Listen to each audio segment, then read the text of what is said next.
With 28 years of service to country and community, Sergeant Frank has plenty of life experience to share. When his service was complete, he wasn't satisfied with retirement. Sergeant Frank founded Adopt a Cop USA, a nonprofit organization that mentors kids with law enforcement officers in our schools. His vision is to change the perception of law enforcement one child at a time. This show covers a wide range of topics with people who make positive impacts on others' lives. Today's show features a local businessman, Pete Lindboe, who is an ex-law enforcement officer and corrections officer. Now, through his business, he teaches kids and adults many positive character traits that will help them flourish as good citizens in the future. It is my honor to introduce the one and only Sergeant Frank. Hey, everybody, and welcome to the Sergeant Frank Show. Today, the Bird Dog and I are talking to an amazing American by the name of Pete Lindboe. Did I say that correctly, Pete? Yes, sir. All right. So, Pete and I met the other day. Him and his wife have an amazing karate school in Lake City, Florida. And tell us a little bit about your how did this all come about, Pete? How did you guys get involved in this situation? How did the school start? Maybe, Well, my wife Laura was around 13 or 14, and her parents put her in martial arts because they just felt like she needed something to be able to protect herself through her life. And she found out it was something that was pretty interesting to her, and it became a lifelong passion for her. And in 2005, she decided that she wanted to share some of her knowledge with others, and she opened up Academy of Martial Arts here in Lake City. Now, is she like a 50th degree black belt by now? She's actually a third degree right now. Her original instructor passed away several years ago, and she had to go looking for another instructor. And she found a 10th degree black belt who had actually trained with her original instructor at one time. And so he's in Savannah, Georgia.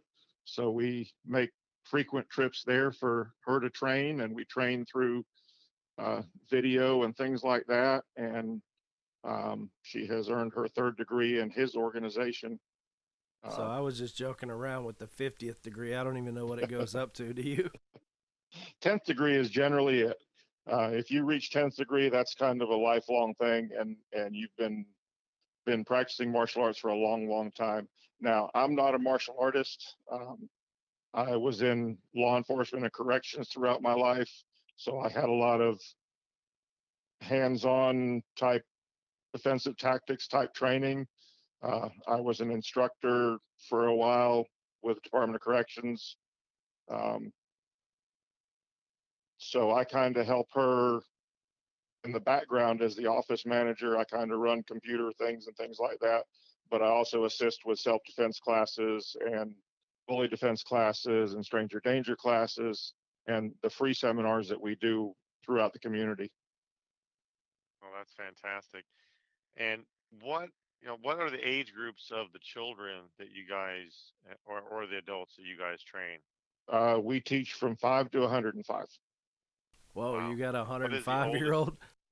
Yeah, No. We've got one guy right now that's in his 60s. His granddaughter was a student, and he had been going to the gym trying to shed some pounds, and he decided that he wanted to give karate a shot, and he's been with us, I want to say, going on close to 3 years now. Getting ready to test for his purple belt here real soon, probably in the next week or so. Done really well. He's got some handicaps that he has to work around, but everybody has challenges in their life, but everybody also needs to be able to protect themselves in whatever manner they can, and we try to accommodate as best we can in situations like that. So is that one of the oldest students that started? Like he was older when he started. He was much older when he started. So is that? I He's mean, probably the obviously, oldest one that we've had start um, in our program. right.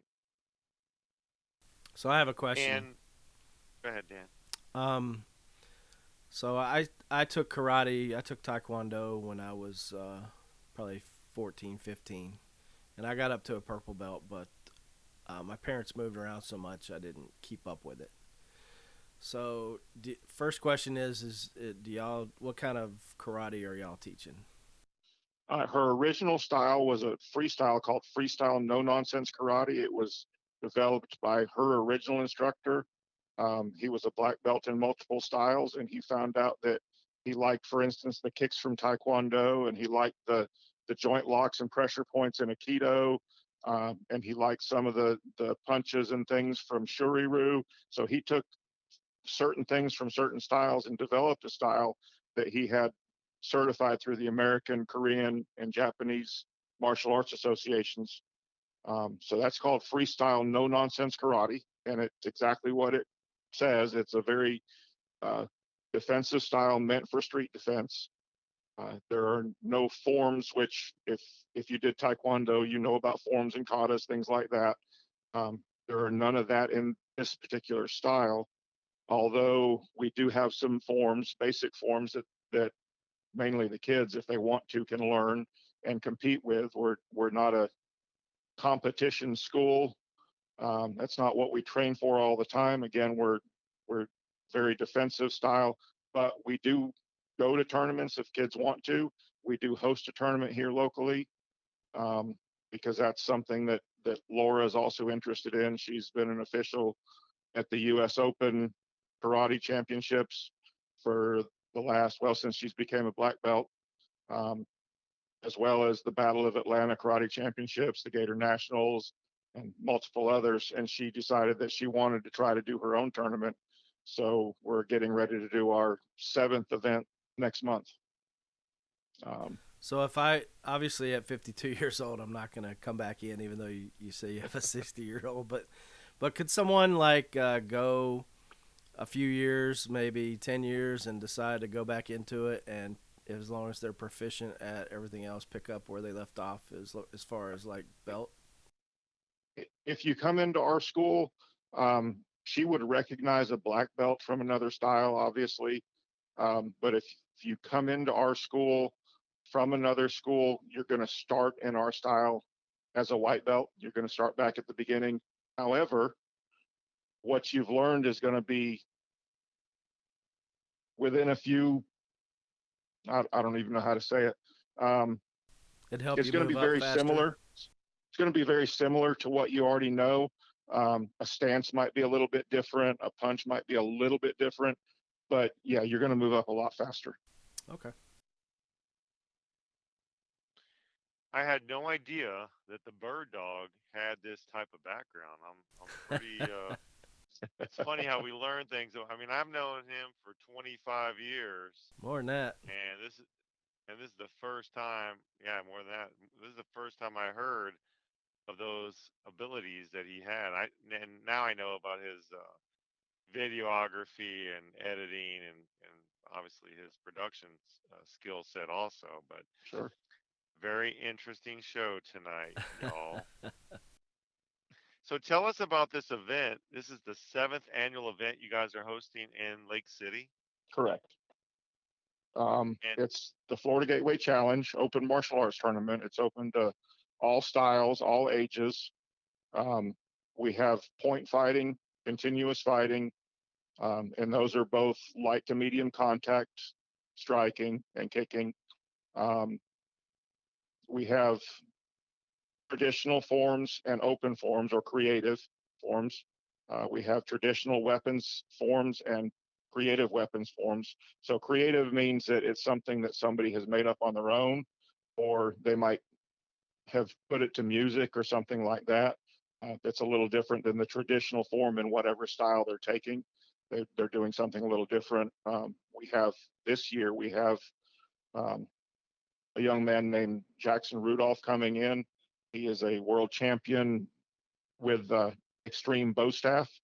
If you look him up on YouTube, you can find multiple videos. He is very, very talented with a bow staff, uh, but he's also an incredible, humble young man. He's in his early 20s. He's a pre-med student, um, and in his spare time, he travels around teaching other people about what he does. And 2 years ago, excuse me, 3 years ago, our fifth tournament, um, we decided we were going to do a little something different, and we decided to do it as a charity event where a portion of our proceeds went to charity, and we decided that year, our fifth, that we were going to do military and law enforcement. So we picked a military charity and we picked a law enforcement, and we liked that so much that we decided we were going to do charity every year. Last year we did Ronald McDonald House, and we did the local domestic violence rape crisis center. Um, this year we're doing an autism charity. Also, the day before the tournament, we have several people that come in the day before, and we go to the local VA hospital and we put on a little show for the veterans. Because we know the guys in the hospital, they can't come out to the tournament, so we go and take a little bit of the tournament to them. I think that's fantastic. We got to give back. We got to give back. And in your wife's career, now was she also in law enforcement? She was, back in the early 90s. She went through what was then Lake City Community College's law enforcement academy. Now it's Florida Gateway College. She went through their academy, and she worked for the Lake City Police Department as a dispatcher and as a reserve officer, and then eventually as a part-time officer for several years. And then we had children. That changes everything. Yes, it does. I have 4 of my own. But we decided together that it was important for the kids to have somebody at home with them. So she became a stay-at-home mom, which is more than a full-time job, and that I would provide. And that's what we did. And then, then came the karate school when the kids were a little bit older. We decided to start doing that. So now are your kids karate experts? They are not. Neither one of them took any interest in karate. Really? But nope, not at all. Our son went through the law enforcement academy, but decided not to go into law enforcement. And our daughter decided that she was going to marry a serviceman, so she's an Air Force wife. Proud of both of them. They both work hard and both responsible young adults. I'm real proud of both of them. Sounds like y'all did a Very great awesome job. Yeah, very awesome. So when it came time to discipline the kids, who was their not favorite choice to be disciplined by, mom or dad? Oh, I don't know. Kids are so diverse, I guess is a good word for it. Our son was a little bit more of a challenge growing up, and he was kind of hard to get a handle on. Our daughter, when she was younger, I could just look at her a little bit different, and she could go to her room crying. So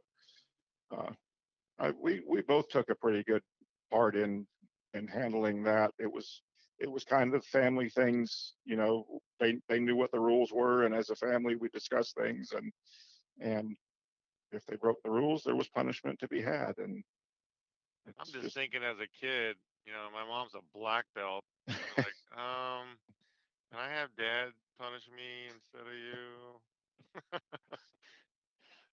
Well, that probably isn't the case at all, because of, again, I had been in the military, and I had police okay. training, and I had corrections training, and that's tough. It's tough on the kids. Like now, who do they pick? The corrections guy or my mom, who's a black belt? I don't know. That's going to be a tough call for those kids. Someday we're going to do an interview with your kids and find out some more about that. There you go. Good idea. So tell us about the discipline that this type of training helps with our Well, children's self obviously, discipline. it somehow we've become, I think, in a sense, we've become um, the school for the special kids. We seem to get a lot of the ADHD type kids. We get a lot of the autistic kids, and that's great. We love working with them. One of the reasons that autism is such a great charity for us this year. We have a young man that came into us 3 years ago at 15 that was autistic, and we've just seen him flourish in the school. Uh, so it's kind of autism has kind of become a near and dear to our hearts type thing. And the charity that we picked this year is um, the Autism Welcomed Decal. It's a woman who goes around and she encourages businesses to put this decal on their business. It's basically an autism awareness thing. It doesn't mean that it's necessarily a sensory uh, a place where there's little sensory interruption, but at least they recognize that autistic kids need something different. And she also does what she calls test drives. She'll go to bowling alley, skating rink, things like that, where they'll close the business down except for her group. And she invites anybody with autistic kids, the whole family, to come in and try something new that their kids wouldn't ordinarily do or be able to do. Uh, and it's just a phenomenal lady that does such good work for what she's doing. So, but as far as the school goes, any kind of martial arts is great for kids, great for any youth that are having problems with focus, having problems with self-esteem. It builds character in so many ways. It creates focus, it creates discipline, it creates self-discipline. We teach about honor, we teach about integrity. It's not just we talk about it. Martial arts is not about fighting. It's really not. It's about everything but fighting. We teach kids not to fight. Um, but at the end of the day, you're not to be anybody's punching bag. We teach them what they have to do in order to protect themselves if it comes down to it. But we also teach every possible way to avoid the fight if you can. But at the end of the day, if you have to fight, you do. But it's more about not fighting than it is about fighting. And I think that's fantastic. Now, going back to autism, as a correction officer, did you ever see did was were there ever autistic prisoners? Oh, I'm sure there were, but at that time, and that was a long time ago when I was just sitting in a dorm. Um, I probably wouldn't have recognized it as such, although I worked at most of the facilities I worked at had um, mental health type patients. And when you talk about mental health, it can encompass so many different things. Um, but I'm sure that autism played a part in a lot of them. But I think that you and I had a part of this discussion the other day, that I think autism is so prevalent in today's society, not because it wasn't around when we were younger or growing up, but it wasn't recognized as what it was. I think Right. it's just more recognizable now. It's more diagnosed now because they've put a name to something that maybe didn't have a name back then. Well, I think in law enforcement, we've kind of not had that training for a lot of our officers to recognize, like you just said, recognizing somebody with autism and the way that you have to handle that situation would be different than than in a regular situation. Oh, And absolutely. autistic people are not. First of all, they don't want to have anybody put their hands on them. Yep, And if you take an officer, the one thing to in dealing in a situation, they may want to put their hands on somebody to control the situation or sure, have more control. And then all of a sudden you went from a fairly comfortable encounter, where it's not all you just jumped into a whole nother situation without really meaning to, because you're not aware of that situation or Well, the autistic. it's not just that though. There's other factors to think about too. And I saw something recently online where a woman is making little seatbelt covers, and one of them that she makes says, "I have autism. I may resist assistance," so that if there's an automobile accident and somebody goes, an EMT or a law enforcement officer or a firefighter goes to try to help that child, they know, because if you go approach a child with autism in a car and you don't know, they're already freaking out because of the incident that Right. happened, and their parent may be hurt next to them and they don't like blood. And now here comes a stranger and they don't like to be touched already. And the stranger's going to come in and pick them up out of a car, and they're really going to have a meltdown. And meltdowns are frequent with autistic kids. And if you don't know how to deal with them, you're right, and that's part of what this lady is trying to do is get more awareness out there, make more people understand the challenges of autism. Um, and she's just phenomenal, and that's why we picked her to donate the money to this year from our tournament.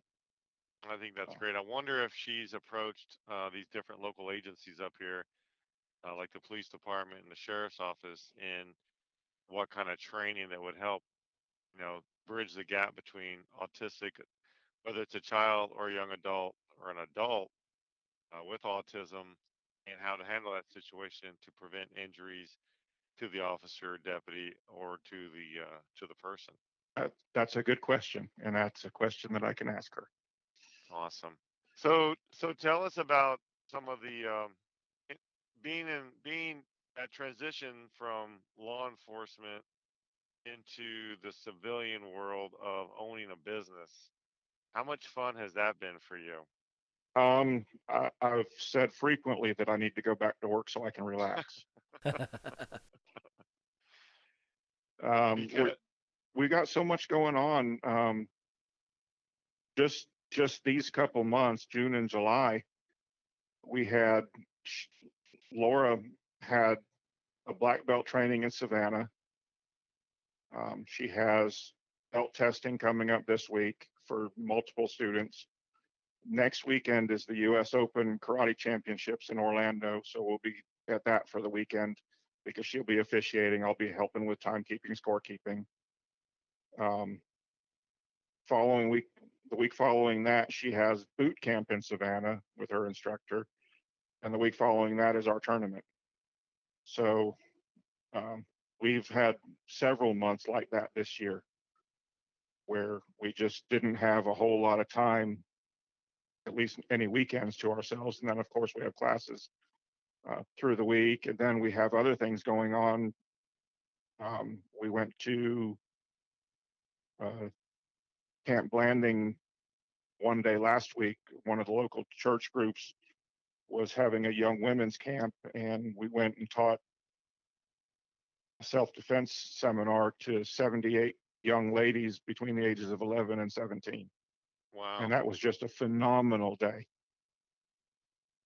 We took, I think there were 7 of us that went, Laura and myself and 5 of her other students, her upper belts went, and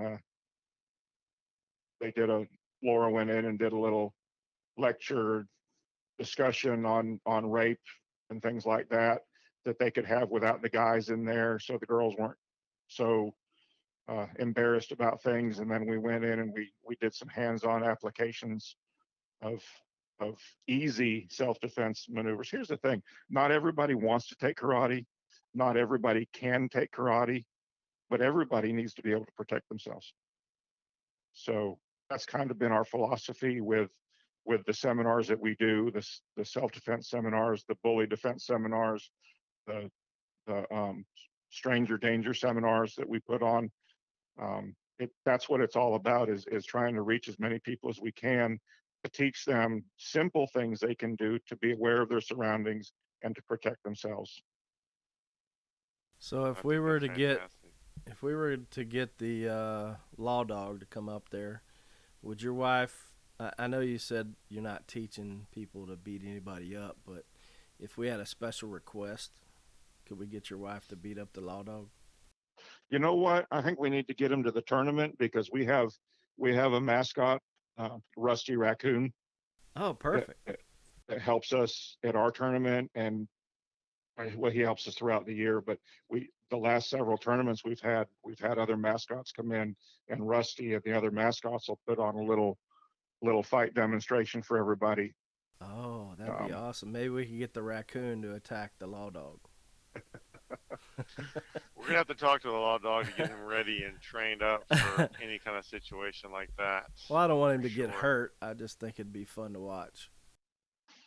No, I agree with you, and a lot of our kids need to understand about, like you said before, it's about when not to fight, and yep. that kids that are taking this training, they're not running around starting fights with people to show their technique. They're usually the kids that are not getting in fights because they know that this is a tool for defense, a tool for, you know, a last resort type issue, and they probably are not the kind of kids that are they're going to be looking to get into trouble, because of the self-discipline aspects of it. But we became affiliated a couple of years ago with an organization um, called Hyper Bully Defense. And they have a fantastic bully program. And one of the things that they talk about is not just having self confidence, but having self defense confidence. And a lot of the kids in that program, when somebody interviews them, the ones that have been in the program a long time that are hyper athletes, and we have several people that'll be coming to the tournament that are hyper athletes that have been recognized as examples to the martial arts community and ambassadors for hyper. um, they talk about the reason their parents put them in martial arts was because they were being bullied, and they found out that as they continued in their martial arts career, as they advanced in their martial arts, they weren't being bullied anymore. And it wasn't because they were standing up for themselves. It wasn't that they were doing anything specific about not being bullied any longer. It's just that their confidence grew. And when you carry yourself with confidence, you're no longer the victim of bullies, because bullies don't want to deal with people with confidence. They want to go for the kids with the low self-esteem. So Right. just by gaining the knowledge, by building self-confidence, the situation went away on its own. And we know, we see a lot of these programs that they talk about, let's end bullying, let's stop bullying. We can't stop bullying. You're never going to stop bullying. But we as individuals can stop it in our own lives. If we're a bully, we can stop being a bully. If we're being bullied, we can stop being bullied. But we can't stop it for anybody else. So, so one of the reasons that we do the bully seminars is because we want to build these kids up and show them ways that they can avoid when they are being bullied, and ways to build their self-confidence and teach them that they're worth something, that they have value, and that nobody can take their spirit away from them uh, unless they let them. And that's what a bully does: is he tries to take your strength, and if and they gain strength when you give them your own. Yeah, we have a show that we do, or videos that we do, called the Chief Brody Show, and bullying was one of the episodes that we want to do. So I don't know if you have kids that would be available, because we like to use kids as actors, but maybe we could hook up with y'all and bring out the law dog and do like a bullying Yeah, we could episode. do that. That would be pretty cool, I think. Yeah, we definitely like to bring the public service announcements out for those particular events or issues that our kids and sometimes our adults are facing. So, how would somebody find your school, and how would they find you on Facebook, and how do they find the physical location of your school? We're on Facebook um, as Academy of Martial Arts, so they can do facebook.com/Lake City Karate. We're online as lakecitykarate.com. People can learn about um, the history of our style. They can see bios of our instructors. All of our instructors have had background checks. All of our instructors our martial arts instructors are black belts. It's Laura, my wife, and another uh, young man that's also a black belt. They both have over 30 years of experience in martial arts. Um, the young man with autism that I was talking about earlier is an assistant instructor. He's getting ready to test for his brown belt. Um, and then, of course, myself, I help, like I said, I help with self-defense classes and stranger danger and bully defense, things like that. Do y'all do So they y'all can see bios on all of us. Sir? do y'all do anything with weapons? We do. Now, are you talking about? I just mean any weapon. I mean, are you using just like stick weapons or? Yes, sir. They learn weapons in as they advance in rank. At yellow belt, they learn nunchucks. At green belt, they learn bow staff. Brown belt, or excuse me, purple belt is Joe sticks or two shorter sticks. Um, we're also Laura recently went to the training she went to recently. They had size there, and they did training with Psy. Um, we're bringing comma into the curriculum. So yeah, they get some weapons training, but we're also, Laura and I and one of our students are in process of becoming instructors for uh, a group called TLM Fighting Chance Combatives. It was a weapon disarm program developed by a man named Jeff Moldovan and his son and a gentleman named Rob Ray. Jeff has passed away the last few years, or a few years back, and Rob Ray has taken over as the chief instructor, and he's coming and teaching us about his weapons disarm program, something that we want to bring to the law enforcement community. It's very, very simple techniques for weapon disarm, knife and handgun. At some point, we're going to get into long guns as well. Um, but they're real easy techniques, easy to learn, easy to apply, and that's something that we want to give the law enforcement community locally. And right now we're level 2 instructors. We've been through that far into the curriculum, but we eventually want to become full associate instructors where we can maybe teach the teachers uh, to be able to do that program. So yeah, what are we some of have a the lot going on. what are some of the weapons that someone might encounter in a prison situation? Oh, in a prison, anything. I have seen people stabbed with anything from the lid from a tuna fish can to a pencil or pen to a sharpened toothbrush, a nail, a screw, anything that's laying around. Um, I've seen them hit with heavy objects. Just too many things to even count. The number of ways inmates can come up with to make a weapon. I know that inmates can get all these weapons and drugs and all kinds of stuff that are smuggled in. Have you ever seen a actual handgun smuggled in? Well, I have to be careful on that. I was an investigator my last 9 years. I worked for the Inspector General's office. Oh, okay, cool. And we had to sign a confidentiality agreement that we could not discuss any case that we worked ever.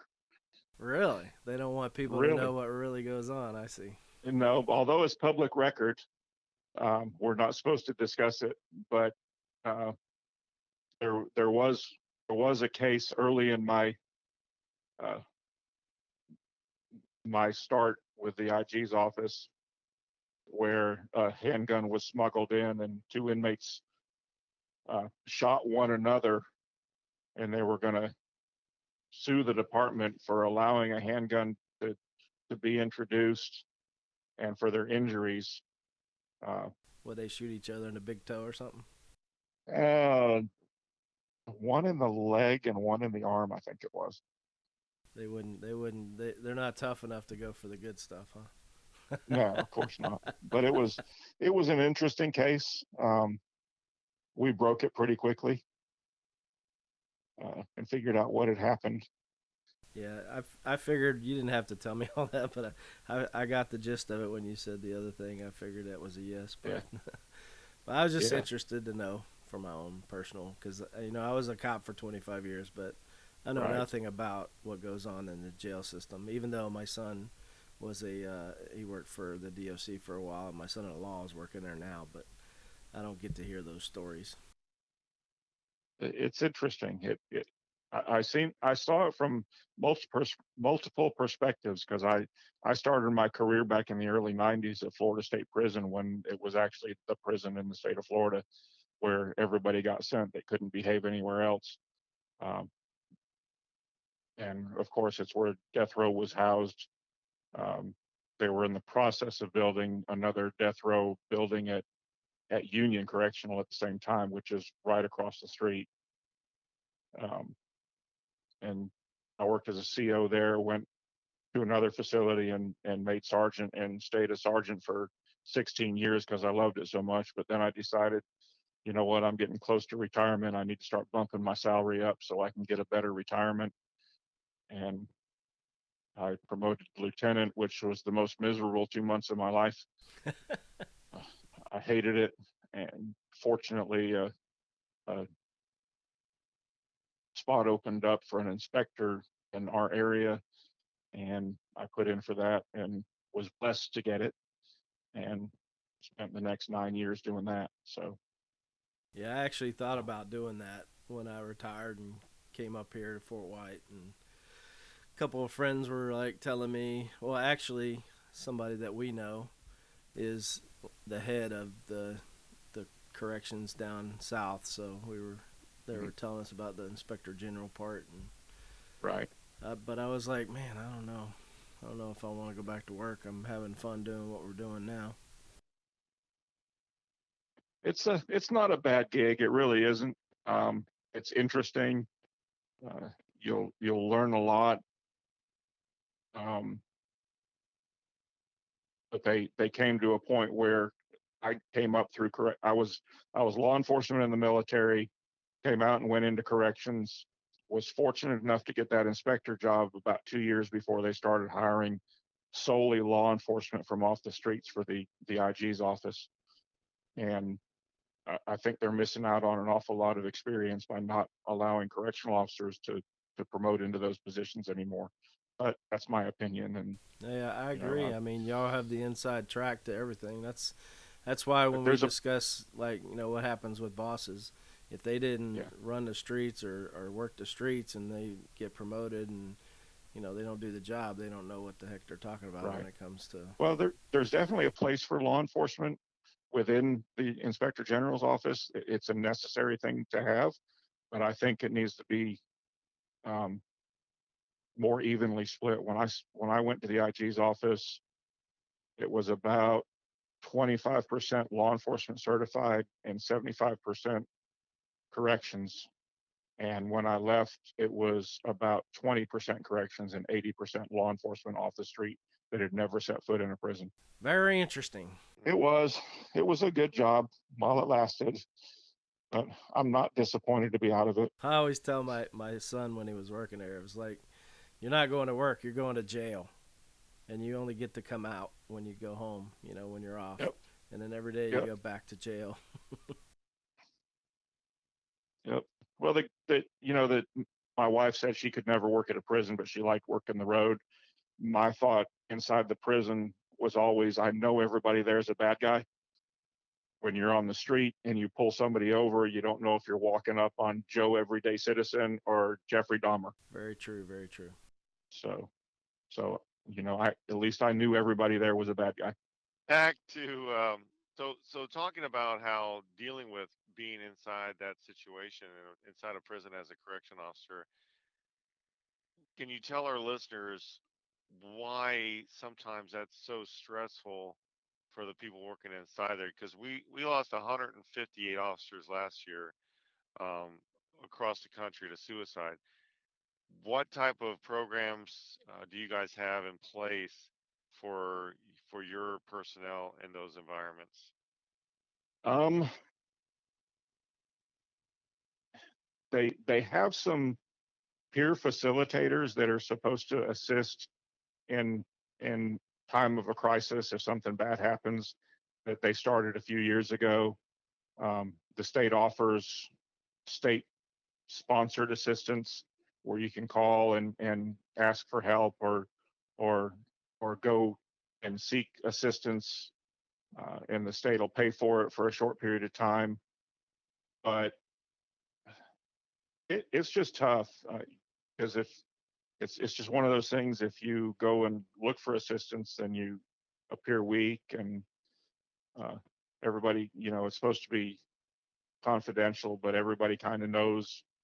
And we had an officer that was killed at our facility about 8 or 10 years ago, and it was a tough time. And there's a lot of people that just never got over that. I don't think we had a lot of people quit. We had a lot of people transfer, uh, just to try to get away from seeing that spot every day where it happened. Uh, but So I how don't did think there's. Go ahead. I'm sorry, I was gonna say, how did you deal with that when dealing? I mean, because it has to be extremely stressful to be locked in a facility, like you just said. Everybody, they're there because they broke the law. Sure. Um, I always felt like, as long as I did my job, it didn't matter anything else. If I was doing my job, everything was going to be good. Not to say that I didn't have bad things happen, because I did have bad things happen, and I saw bad things happen. Uh, but if you go in and you're the same way every day, you have a lot less problem. But it's, you know, I try to tell the younger guys that go in there, and they talk like they're 10 feet tall and bulletproof because they put on a uniform and they can tell all these guys what to do, that inmates are allowed to have certain things. And if they ask for them, you give them to them.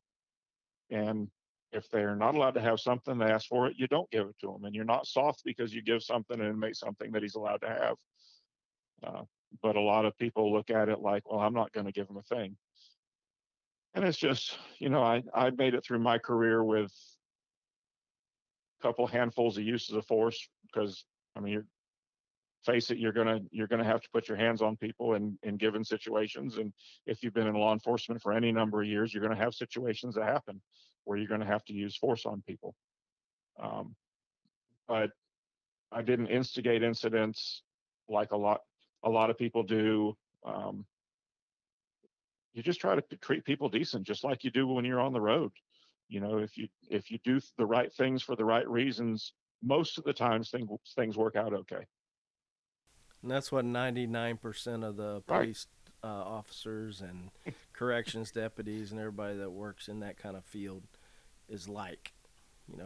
But the news media will only give you that, 0.5% or 1% of people that are bad, and make it out to where everybody's that way.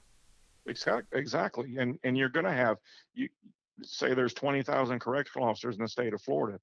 If 1% of them are bad, you're still talking 200 bad correctional officers. And Right. and that's a lot of people, and that's a lot of bad things going on. And it's one of the reasons that I went to work for the inspector general's office, because I was tired of seeing the introduction of contraband and that kind of thing going on. Um,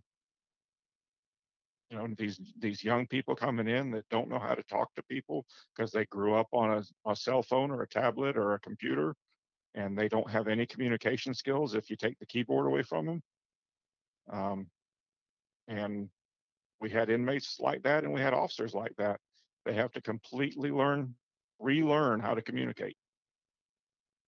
Do you So think that the newer officers, with their experience in life and their with the society that we're in right now, where there's no accountability for children, the discipline has been beat really down because, which is a poor choice of words, but not being able to correct a child without looking at a DCF case. Do you think that makes a difference with these newer law enforcement officers that we're hiring? and the way Well, that they're treating people. it's not just that. Everything you do, you have to look over your shoulder for a cell phone camera or to see who's watching, because if something gets recorded, the person or media seems to only play the portion that makes the law enforcement officer look bad. They don't play what led up to a situation or what came after the situation. They only play the little part in the middle. Very true, very true. And they don't care that the person was resisting arrest, No, which is the case in every single incident. exactly. But you can't, it's don't get me And started. and then I'm you gonna get have aggravated. and then you have 40 people second guessing and looking at that. They finally do get the video, and they want a Monday morning quarterback the whole incident that the law enforcement or correctional officer had milliseconds to decide what to do. Exactly. True that. Yeah. Well, I was really trying to get at is the fact that our kids are not being disciplined, being allowed to do whatever they want to do, and then trying to get into these different types of jobs, which I'm sure it's hard to hire somebody to do these jobs, especially today, whether it's on the street or inside a correction institute. And those Americans, children are not getting what they need in our school system or from their parents usually, because those parents aren't getting the discipline that they did. Like when we were kids, the three of us are pretty close in age. The discipline in these homes were a lot more strict for our issues as compared to today. And I think that shows a lot in what's going on with our society. Well, we were held accountable for the things we did or didn't do as kids.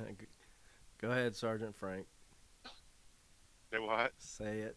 Say what you always say. I don't know what I would say. Accountability. Who's accountable, or Oh yeah. who's responsible? When I walk into schools, a lot of times that's one of the first thing we start is who's accountable. Who's accountable for your actions? And a lot of the kids will say, "Well, my mom, my dad, my auntie, my uncle," and we're like, "I don't think you understood the question. Who's responsible for your actions?" And because that's the society that we're growing right now, thinking that they there's people out there that say, well, it's because of this one person in government, everything is bad's happening, and Yeah, that this has to be corrected from the top down. Well, the reality is the opposite. The corrections have to come from the bottom up. that's right. It's got to start at home. And I know that you and your wife are strong with your, discipline for your children, and your children turn out the way they did because of that. Right. It's not an accident. You don't grow kids that are responsible by accident. Like, oh, it just happened. No, it doesn't just happen. You have to, when you plant the seeds, then it's the next part is you have to nurture that plant, and that's what our children are. Our children are craving structure today. Oh, And absolutely. Kids test and limits. That's what kids do is they test the limits. They push the line and find out how far they can go. And if somebody hasn't set a boundary, a firm boundary, the kids are going to keep pushing past it to find out how much further they can go. But when a kid gets a D or an F in school, and the parent is going to the school and asking the teacher, why did you give my kid a D or an F? And the teacher says, well, they didn't do their homework and they didn't study and they got this on the test. The parent still blames the teacher rather than the kid. right. What do the parents say of the students at your school now that they're Well, being trained? we we monitor grades. We have a patch that they can put on their uniform if they achieve AB honor roll each semester. Um, so we encourage good grades. If they're not getting good grades, we've tried to find out why. It can affect whether they test for here for a new belt. Um, it can affect whether or not they come in and just exercise or if they actually learn new techniques. Um, so we support the parent in whatever is going on, whether it's a school issue or an at-home discipline issue. Uh, We monitor all that. If the parent's having a problem, they know to come and talk to us, and we will work with them however we have to. If a child gets in trouble at school for something, generally they're writing an essay for us about what happened and why it's wrong, and they're writing an apology to whoever they needed to write an apology to, and then we send that to school along with a copy of the essay. Um, so yeah, So we teach accountability. so if a child is disciplined in your school, the chances are they're going to be pretty disciplined at home as well and in school, Well, I in can a tell you public school. if they're disciplined at school or at home, they're going to get disciplined here. No, We no, I mean they're generally, learning this. I'm sorry, oh, I wrote absolutely, the wrong way. So absolutely, they're learning discipline. yes. So that goes coming from your training center, and then they go back home. Do the parents say like, man, there's a difference in my child now because of the training? We hope they do. That's what we strive for, and most of the time we get that. Um, Awesome. we can't help every child, but most of the time we get that. If they're learning something here, they're taking something out, even if they only stay 3 months, they're taking something with them. Um, and generally, we see these kids that were here for a short time. We'll see them 4, 5, 6 years later, and they're running up and giving Laura a hug and, hey sensei, how you doing? What's going on? I miss you. Blah blah blah. And she's constantly getting kids doing that. And I'm asking, okay, who was that? And, oh, that was so and so. Remember them? They were here 8 years ago. Wow, Yeah, that's that's great. awesome. So go ahead and tell us how to get a hold of your school again and all your website addresses and Facebook All right, stuff. we're on Facebook. We're Academy of Martial Arts. They can find us on Facebook with that, or through facebook.com/Lake City Karate. We're at lakecitykarate.com on the internet. Um, we're at 492 Southeast Country Club Road in Lake City, which is about a block off of Baya for those that are familiar with Lake City. Um, we're And what in about a phone number? our phone number is 386-623-0551. Very good. So, Bird Dog, how does people find out more information about Adopt a Cop USA? Well, they can also reach us on Facebook. That's Adopt a Cop USA official site, and don't forget the official site. If you're listening to this, then obviously you found us on YouTube because it's the same name, Adopt a Cop USA official site. Our website is wonderful, it's beautiful, and it's www.myaacusa.org. I appreciate so much that Pete, you were able to come on our show tonight and give our listeners a really great look behind the scenes of a karate school and the man behind the instructor, supporting your wife with her dream. Obviously, I mean, she's passionate about what she does. I know you're passionate about what She, you do. she is, but she won't talk about herself for anything.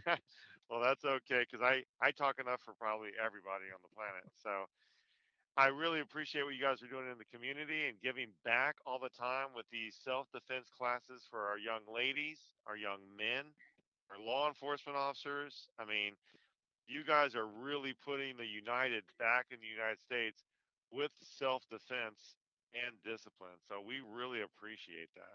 We appreciate the invitation and appreciate what you guys are doing as well. And we look forward to bringing out the law dog to meet this raccoon character that I hear about. I heard Rusty talking about it the other day, and he's kind of itching for that too. That sounds great. That sounds great. Thank you so much for being on the show tonight.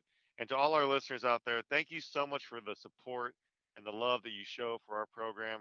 The children's lives that we're changing every day when we go into a school, when we meet them on the street or at these events is you can't even put a dollar amount on it, but it does take dollar amounts to keep it going. So please keep sharing our information. Please share our amazing raffles, our giveaways, and if you want to make a contribution, we appreciate it. They are tax deductible. And come to our website, like the Bird Dog said, and you can see all the incredible things that you can take part in to help your family get on track or keep them together. Either way. So again, thank you all for being on the show today. Bird Dog, you're amazing. Thank you so much for what you do behind the scenes. You're the glue that holds this whole ship together and keeps us floating. And we really appreciate everything that you do. And all the fans for Bird Dog, give him a big shout out on our webpage as well. So thank you guys again for joining us tonight. We'll see you next time, the Sergeant Frank Show. It's a young one, it's not cool to be a thug. There is nothing good about going selling drugs. The money don't mean nothing when you're harming everyone. And you can get killed bringing pain to your mom. Take a legal substance and you can OT.